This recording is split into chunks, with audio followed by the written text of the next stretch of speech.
চলেন আরেকটা শুনায়া দিই। 3 দিন পর্যন্ত ঘরে খাবার নাই আলী রাদিয়াল্লাহু তাআলা আনহুর ঘরে, এমনকি খেজুরের বিচিও নাই।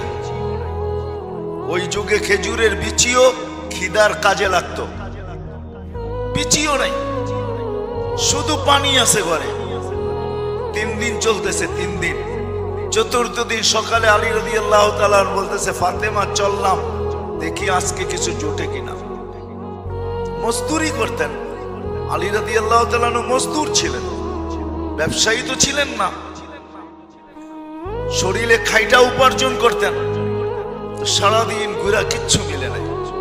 বিকালে যখন ফিরতেছেন, ফাতেমা অপেক্ষা রাদিয়াল্লাহু তাআলা আনহা অপেক্ষা করতে করতে যখন সন্ধ্যা গণায় আসছে, তো পর্দা উঠায় দেখতেছে আসতেছে আলী রাদিয়াল্লাহু তাআলা আনহু, কিন্তু চেহারা মলিন, হাত খালি। যখন একবারে ঘরের কাছে চলে আসছে, এখন আর পর্দা নষ্ট হবে না, তো আওয়াজ দিছে আলী। চোখে চোখ পড়ছে, বলছে চেহারা মলিন কেন? তো বলছে ফাতেমা আজকেও জোটে নাই। তো হাসতেছে আর বলতেছে, আলী ওয়াজাদনা শাকারনা লাম নাজি সাবরনা, পাবো তো শুকরিয়া আদায় করব, না পাবো তো সবর করব। দুনো অবস্থায় আল্লাহ আমাদের সাথে, শুকরকারীর সাথে আল্লাহ, সবরকারীর সাথে আল্লাহ। ফালা ইউনাসিবু লানা আন নাকুনা মাহজুন।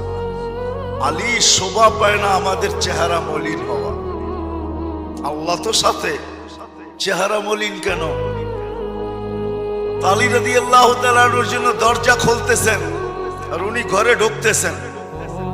এখন ফাতেমার অবস্থা, আলী রাদিয়াল্লাহু তাআলা নিজে বলতেছেন, ফাতেমা সাররাত ওয়া তাবাসসামাত। ফাতেমা মুস্কি মুস্কি হাসতেছিল যে এক তো স্বামী সারা 3 দিনের, চতুর্থ দিনেরও ক্ষুধার্ত, পরিশ্রম করে কিছু মিলেও নাই। এখন যদি আমি মুখটা বেঁকা করি তাহলে দুঃখটা আরো বেড়ে যাবে। তো উনি মুস্কি মুস্কি হাসতেছেন আর খামি ঘরে ঢুকতেছেন যেন খুশিতে নাচতেছেন। আলী রাদিয়াল্লাহু তাআলা আনহু বলতেছে, ফাতেমা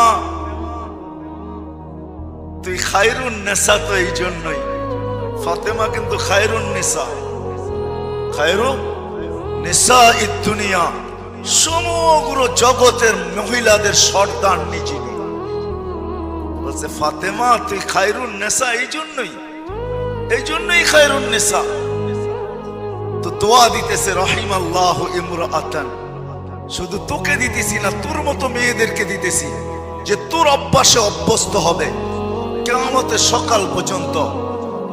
রাহিমাল্লাহু ইমরাআতান দাখালা যাওজুহা বাইতাহা, স্বামী ঘরে ঢুকলো, সাররাত ওয়া তাবাসসামাত, তোর মতো এরকম স্বাগত জানাইলো, নাচতে নাচতে, হাসতে হাসতে। তার জন্য আমার রহমতের দোয়া কিয়ামতের সকাল পর্যন্ত। বলেন ওনারা সুখী না আমরা সুখী? মিনি সুপার মার্কেট নিয়া কারা সুখী? বোঝা গেল এরকম একটা না, 100 প্রমাণ দেওয়া যাবে, 100 না 1000 দেওয়া যাবে, 1000। বিদায় আসেন, যদি সুখী হইতে চাই আর সুখে থাকতে চাই, ওই আল্লাহর কাছের বিধান ছাড়া সুখে থাকা সম্ভব না, সুখী হওয়াও সম্ভব।